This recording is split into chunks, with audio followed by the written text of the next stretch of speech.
وعلى آله وصحبه أجمعين. വളരെയേറെ ബഹുമാനവും സ്നേഹവുമുള്ള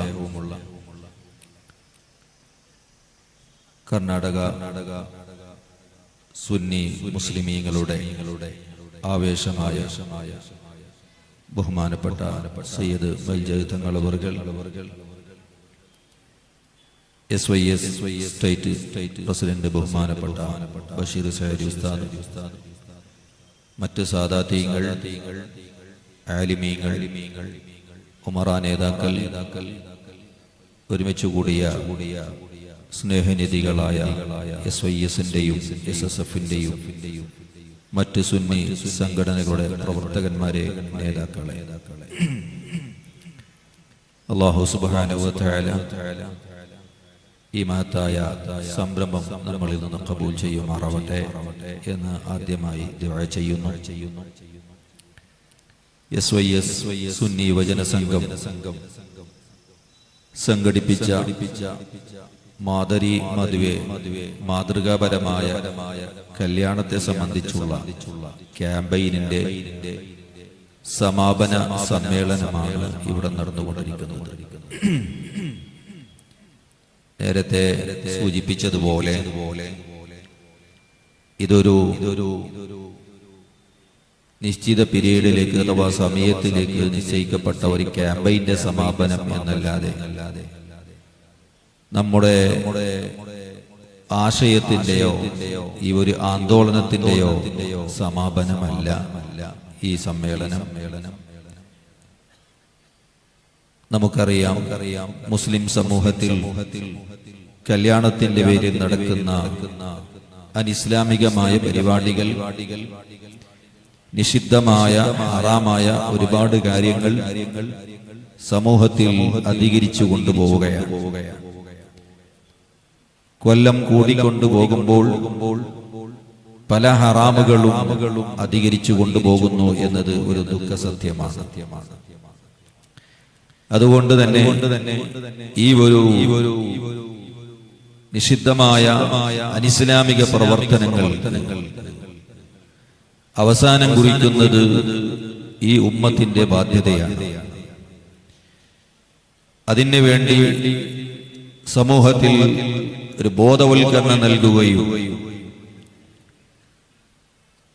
കല്യാണം എങ്ങനെയാണ് നടത്തേണ്ടത് എന്നതിനെ സംബന്ധിച്ചുള്ള ഒരു അറിവും ബോധവും ഉണ്ടാക്കുക എന്നതാണ് ഈ ക്യാമ്പയിനിലൂടെ ഉദ്ദേശിച്ചിട്ടുള്ളത്.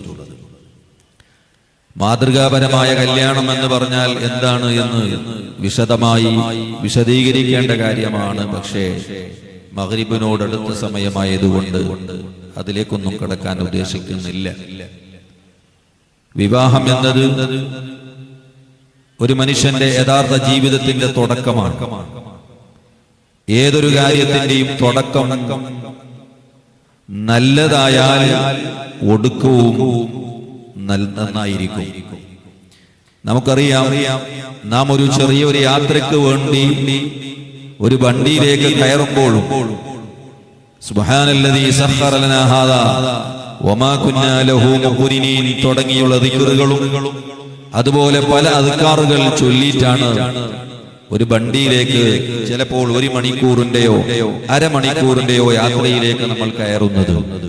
കാരണം ആ വണ്ടിയിലൂടെ യാത്ര സുഖകരമാകാനും സുരക്ഷിതമാകാൻ വേണ്ടിയാണ് അത്തരം ദിക്റുകൾ നാം ചൊല്ലുന്നത്. എന്നാൽ കല്യാണത്തിലൂടെ ഒരു മനുഷ്യന്റെ യഥാർത്ഥ ജീവിതയാത്രയിലേക്കാണ് തുടക്കം കുറിക്കുന്നത്. ആ തുടക്കം പരിശുദ്ധ ഇസ്ലാം സൂചിപ്പിച്ചതുപോലെ പഠിപ്പിച്ചതുപോലെ ആകുമ്പോഴാണ് ഒരു ഭർത്താവിന്റെയും ഭാര്യയുടെയും ദാമ്പത്യ ജീവിതം സുഖകരമാകുന്നത്, ബറക്കത്തുള്ള ജീവിതമാകുന്നത്. അതിന് പരിശുദ്ധമായ ഇസ്ലാം ഒരുപാട് കാര്യങ്ങൾ നിർദ്ദേശിച്ചിട്ടുണ്ട്. കല്യാണം നല്ല ഒരു ബറക്കത്തുള്ള മാസത്തിലാകണമെന്ന് ഇസ്ലാം പഠിപ്പിച്ചു. പ്രത്യേകിച്ച് ശവ്വാല് മാസം കല്യാണത്തിന് വേണ്ടി ഇസ്ലാം സൂചിപ്പിച്ച ഒരു മാസമാണ്. അതുപോലെ ദിവസവും നന്നായിരിക്കണമെന്ന് പറഞ്ഞു. ഏറ്റവും നല്ലത് വെള്ളിയാഴ്ച ദിവസം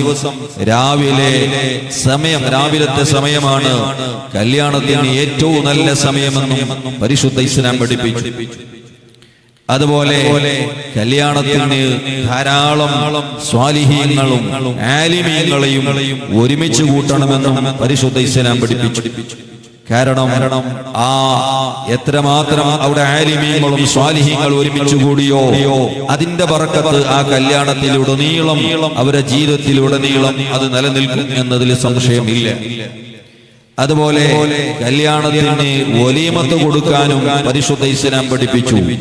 വലീമത്ത് എന്ന് പറഞ്ഞാൽ ഭക്ഷണ വിതരണം നടത്തലാണ്. ഭക്ഷണ വിതരണം എന്ന് പറയുമ്പോൾ നമ്മളെ നാട്ടിൽ ചില ആളുകൾ മനസ്സിലാക്കിയതുപോലെ എന്തെങ്കിലും ഒരു കല്യാണത്തിന് 4 ഈത്തപ്പഴം കൊടുത്താൽ മതി എന്ന് ചിന്തിക്കരുത്. അങ്ങനെ ഈത്തപ്പഴം കൊടുത്തുകൊണ്ട് മാത്രം കല്യാണം നടത്തണമെന്ന് വിശുദ്ധ ഇസ്ലാം അങ്ങനെ പഠിപ്പിച്ചിട്ടൊന്നുമില്ല. സുന്നത്ത് കിട്ടൂലേ ഫിഖ്ഹി സംബന്ധമായ മസലകൾ വേറെയാണ്. പക്ഷേ നബി സല്ലല്ലാഹു അലൈഹി വസല്ലം തങ്ങൾ പറഞ്ഞു ഔലി വലൗ ബിശാത്തിൻ, ഒരു ആടർത്തിട്ടെങ്കിലും ഈ വലീമത്ത് കൊടുക്കണമെന്ന് നബി സല്ലല്ലാഹു അലൈഹി വസല്ലം തങ്ങൾ പഠിപ്പിച്ചു. അതുകൊണ്ട് തന്നെ ഒരു കല്യാണത്തിന് എത്ര ആളെ വിളിക്കണം? 100 ആളെയാണോ? 200 ആളോ? 1000 ആൾ വിളിച്ചാൽ അത് ദൂർത്താകുമോ? അത് ഇസ്രാഫാകുമോ? അങ്ങനെ നാം ചിന്തിക്കേണ്ടതില്ല. കല്യാണത്തിന് നമുക്ക് വേണമെങ്കിൽ 10,000 വിളിച്ച് ഭക്ഷണം കൊടുക്കാം. പരിശുദ്ധ ഇസ്ലാം അത് നിഷേധിക്കുന്നില്ല, പരിശുദ്ധ ഇസ്ലാം വിരോധിക്കുന്നില്ല. ഒരു കല്യാണത്തിന് എത്രമാത്രം ആളുകൾക്ക് ഭക്ഷണം കൊടുത്തോ അത്രമാത്രം അതിന്റെ ബർക്കത്തും അതിന്റെ ഉപകാരവും ആ കല്യാണത്തിലുടനീളം ലഭിക്കും എന്നതിൽ സംശയമില്ല.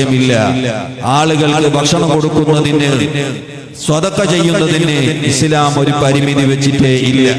അതുകൊണ്ട് തന്നെ സരള വിവാഹം എന്ന് പറഞ്ഞ് ഒരു 100 ആളെ മാത്രം വിളിക്കാൻ പരിശുദ്ധ ഇസ്ലാം അങ്ങനെ പഠിപ്പിച്ചില്ല. എത്ര വേണമെങ്കിലും ആളുകളെ വിളിക്കാം, എത്ര ആളുകൾക്ക് വേണമെങ്കിലും ഭക്ഷണം കൊടുക്കാം.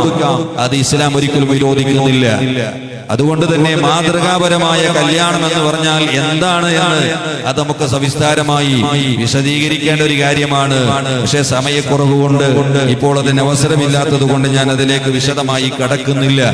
ഏതിരുന്നാലും കാലഘട്ടത്തിൽ പുതുതായി നടക്കുന്ന ഒരുപാട് അനാചാരങ്ങളുണ്ട്. അതെല്ലാം നാം അവസാനിപ്പിച്ചേ പറ്റൂ എന്ന് മാത്രം ഓർമ്മപ്പെടുത്തിക്കൊണ്ട് മഗ്രിബ് വാങ്കായതുകൊണ്ട് ഞാൻ അവസാനിപ്പിക്കുന്നു. ബിസ്മില്ലാഹിർ റഹ്മാനിർ റഹീം. അല്ലാഹുമ്മ സ്വല്ലി അലാ സയ്യിദിനാ മുഹമ്മദിൻ വഅലാ ആലി വഅസ്ഹാബി സയ്യിദിനാ വ മൗലാനാ മുഹമ്മദ്.